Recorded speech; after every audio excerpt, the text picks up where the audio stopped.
राष्ट्रवादीचे नेते अमोल बालवडकर सध्या आपल्यासोबत आहेत. आपण त्यांच्यासोबत चर्चा करू. खरं तर भाजपकडून विधानसभेच्या वेळेस सुद्धा तुम्हाला उमेदवारी देणार अशी सर्व चर्चा सुरू होती. त्यावेळेस सुद्धा तुमची मनधरणी केली. मात्र आता नगरसेवकाच्या वेळेस सुद्धा भाजपाकडून तुम्हाला ऐन वेळी तिकीट नाकारलेलं आहे. आता तुम्ही राष्ट्रवादीकडून लढताय. तुमची लढाई आता थेट भाजपासोबत आहे. का ही लढाई एक कार्यकर्ता, प्रामाणिक कार्यकर्ता विरुद्ध अहंकारयुक्त असणारे नेते यांच्या विरोधाची आहे आणि अशा प्रकारचा अन्याय अनेक ठिकाणी झालेला आहे. या पुणे शहरामध्ये असेल किंवा पुणे शहराच्या बाहेर असेल. त्यामुळे इथून पुढच्या काळामध्ये कुठल्याही कार्यकर्त्याला एखाद्या नेत्याने कमी समजू नये. एखाद्या कार्यकर्त्यावरती कुठल्याही प्रकारचा अन्याय होऊ नये, त्याला संपवण्याचा कुठलाही षडयंत्र कोणी रचू नये. त्यासाठी मला ही लढाई लढायची आहे आणि या लढाईमध्ये माझ्या भागातील जनता माझ्या पाठीमागे खंबीरपणे उभी आहे. त्यामुळे येणाऱ्या काळामध्ये ज्यांनी मला या राष्ट्रवादी काँग्रेस पक्षामध्ये प्रवेश देऊन, मला राष्ट्रवादी पक्षाकडून उमेदवारी देऊन राजकीय जीवनामध्ये पुनर्जन्म ज्यांनी माझा केला, ते नामदार अजितदादा पवार यांना दिलेला शब्द मी त्या ठिकाणी माझ्या प्रभागातील 4ही उमेदवार राष्ट्रवादी काँग्रेस पक्षाच्या घड्याळ चिन्हावरती निवडून प्रचंड बहुमताने महाराष्ट्रामध्ये आणून त्या ठिकाणी मी खरा करणार आहे. ज्याचा शेवट गोड त्याचा सर्वच गोड असं चंद्रकांत पाटील म्हणले होते. त्यावेळेस तुमची मनधरणी केली होती. मात्र ऐन टायमाला तुमचं तिकीट कापून म्हणजे तुम्हाला उमेदवार नेता ह्या तुमच्यावरती अन्याय झालेला आहे. आता अजितदादा पवारांनी तुम्हाला तिकीट दिलं आहे, मात्र या भाजपाने जाणीवपूर्वक असा सर्व प्रकार केला असं तुम्हाला वाटतंय? खरं तर या असे प्रश्न तुम्ही, मला वाटतं की भारतीय जनता पक्षाचे जे नेते आहेत, बघा, मी भारतीय जनता पक्षाबाबत माझी काही भूमिका नाहीये. तो माझा पक्ष होता आणि त्या पक्षाबद्दल मला आदर आहे, कारण 11 वर्ष मी भारतीय जनता पक्षामध्ये काम केलंय. माझी तक्रार केवळ या भारतीय जनता पक्षाची जी जबाबदारी या ज्या शहरामध्ये ज्या नेत्यांच्या हातामध्ये दिलेलं आहे त्याबद्दल तक्रार आहे. मी नरेंद्रजी मोदी यांचा आदर करतो. त्यांच्याकडे पाहून मी राजकीय जीवनामध्ये माझं काम चालू केलं. या राज्याचे मुख्यमंत्री देवेंद्रजी फडणवीस साहेब यांच्याकडे आदर्श मानून मी भारतीय जनता पक्षामध्ये काम चालू केलं आणि गेल्या 11 वर्ष तन धन लावून मी या ठिकाणी काम केलेलं असताना भारतीय जनता पक्षाने नाही माझ्यावरती अन्याय केला, तर भारतीय जनता पक्षाचे काही नेत्यांनी माझ्या विरुद्ध षडयंत्र रचलं आणि मला संपवण्याचा प्रयत्न केला. केवळ 1.5 तास माझं राजकीय आयुष्य शिल्लक असताना मला नामदार अजितदादा पवार यांनी मला पुनर्जन्म दिलेला आहे. बरं, भाजपाने अशा किती निष्ठावंत कार्यकर्त्यांचं पुणे महानगरपालिकेमध्ये तिकीट कापलंय?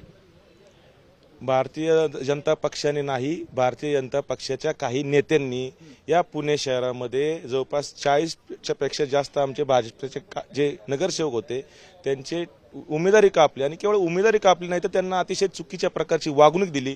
त्यांना या सर्व नगरसेवकांचा माझ्या सकट भारतीय जनता पक्षाच्या त्या नेत्यांनी कचरा केलेला आहे या पुणे शहरामध्ये. त्यामुळे प्रचंड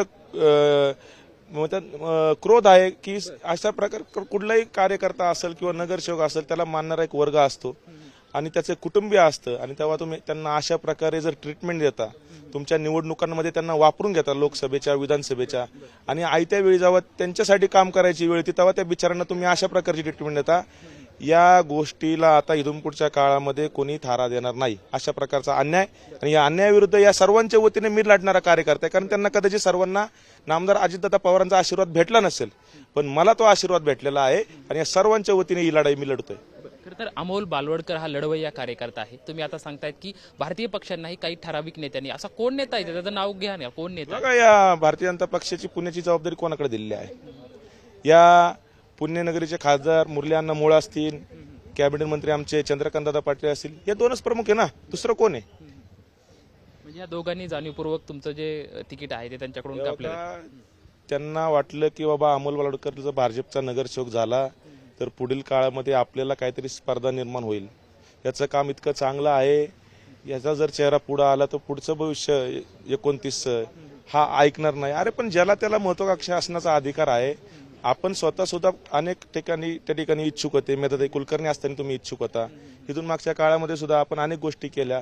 त्यामुळे तुमच्या बाबतीत वेगळा नाही ना, आमच्या बाबतीत वेगळा नाही कसा असू शकतो? आणि आम्ही माघार घेतली ना. आम्ही काय एबी फॉर्म भरला होता का? आम्ही काय अपक्ष फॉर्म भरला होता का? या चंद्रकांत पाटलांना त्या ठिकाणी 1 लाखाचं मताधिक्य आम्ही एकमताने त्या ठिकाणी निवडून दिलं आणि ज्या लोकांनी त्या ठिकाणी आज मतदान केलंय भारतीय जनता पक्षाला, आज ते भारतीय जनता पक्षाचा मतदार सुद्धा मला घड्याळाचं बटन दाबून या ठिकाणी निवडून देणार आहे. मुरलीधर मोहोळ असं म्हणतात की अजित पवार यांनी गुन्हेगारी वृत्तीच्या काही लोकांना उमेदवारी दिली, तेच खतपाणी घालतात असं त्यांचं वक्तव्य आहे. अजित पवार पण असं म्हणतात की माझी लढाई आहे ती आता भाजपा विरोध आहे, असं अनौपचारिक गप्पात ते बोललेत. हे बघा, मी राष्ट्रवादी काँग्रेस पक्षाचा एक लहान कार्यकर्ता आहे. माझे नेते नामदार अजितदादा पवार आहे आणि त्यांच्या बाबतीत जर जबाबदार पद असणाऱ्या केंद्रीय राज्यमंत्री पद असणारे खासदार मुरली अण्णा मोहोळ, जे महायुतीमध्ये हे राज्यामध्ये एकत्र आपण आहोत, भारतीय जनता पक्ष असेल, राष्ट्रवादी काँग्रेस पक्ष आणि शिवसेना, या तिन्ही पक्षाचे 3 प्रमुख नेते आहेत. माननीय देवेंद्रजी असतील, माननीय अजितदादा असतील, माननीय एकनाथ शिंदे असतील. तर मला असं वाटतं की या नेत्यांच्या बाबतीत आपल्याच पक्षातील लोकांनी अशा प्रकारचे चुकीचे स्टेटमेंट केले नाही पाहिजे. आणि जर असे कुणी चुकीचे स्टेटमेंट केले तर आमच्यासारखे कार्यकर्ते आहेत ना, आमच्यासारखे कार्यकर्ते आहेत ना. आता तुमची थेट लढाई भाजपासोबत आहेत का? माझी लढाई भाजपासोबत नाही. माझी लढाई भारतीय जनता पक्षातले जे चुकीचे नेते या भारतीय जनता पक्षाने वाढवले, मोठे केले, भारतीय जनता पक्षाच्या जीवावरती जे लोक मोठे झाले, आज तेच भारतीय जनता पक्षातले नेते भारतीय जनता पक्षातल्याच चांगल्या चांगल्या कार्यकर्त्यांची जिरवाजिरवीची कामं करायला लागलेत. पुण्यामध्ये बाकी काही नाही चाललेलं. पुण्यामध्ये कारण यांना असं वाटतं की आपल्याला विरोधात कोणीच नाही राहिलेलं, त्यामुळे आपल्याच लोकांची जिरवा, आपल्याच लोकांना संपवा, हा प्रकार भारतीय जनता पक्षामध्ये चाललेला आहे. माझं भारतीय जनता पक्षाचा मी कार्यकर्ता होतो. मला भारतीय जनता पक्षाचा आदर आहे, कारण मी 11 वर्ष या पक्षामध्ये काम केलेलं आहे. त्यामुळे येणारा काळ ठरवेल की कार्यकर्ता जिंकतोय का नेता जिंकतोय. एकंदरीत आपण बघू शकतो की महानगरपालिका निवडणुकीमध्ये सक्षम उमेदवार म्हणून भारतीय जनता पार्टीचा मी होतो. मात्र भारतीय जनता पार्टीतल्या काही ठराविक नेत्यांनी जाणीवपूर्वक जे आहे ते माझं तिकीट काढलं. माझी लढाई अशा नेत्यांविरोधात असणार आहे. मी माझं काम करीत राहील, जनता नक्कीच मला निवडून देईल असा आशावाद जो आहे तो अमोल बालवडकर यांनी व्यक्त केला आपल्याला पाहायला मिळतो. कॅमेरामॅन विकी चव्हाण सोबत लक्ष्मण जाधव, TVNine मराठी, पुणे.